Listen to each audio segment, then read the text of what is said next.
اتقوا الله يا عباد الله وتذكروا الموت فإن نسيان الموت يقسي القلب.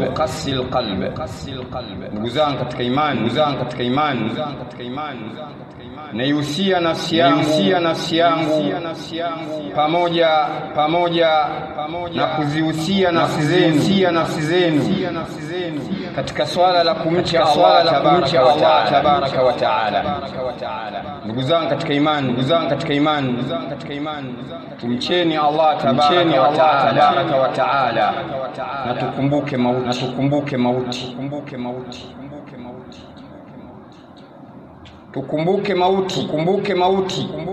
Fa inna nisyana al-maut, kwani kusahau mauti ni sababu kubwa ya kupelekea mioyo yetu kuwa misusuavu. Ni sababu kubwa liinshghali dunia, ya kushughulika na dunia, halafu tukajisahau kwamba kuna maisha baada ya kuondoka hapa duniani. Maisha ambayo yahtaju ila istidadin tam.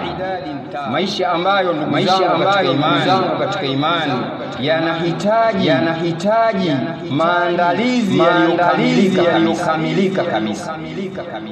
Kwa hiyo ndugu zangu katika imani, jambo kubwa ambalo litakalopelekea sisi tusije tukasahau kwamba kuna maisha baada ya hapa duniani.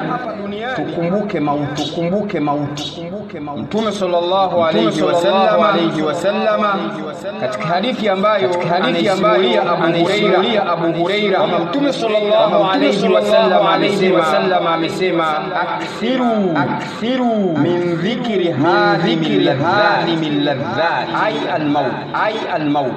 Mtume sallallahu alayhi wasallam anasema zidisheni, kithirisheni kumtaja, kumkumbuka huyu mvunja starehe za watu ambaye ni mauti.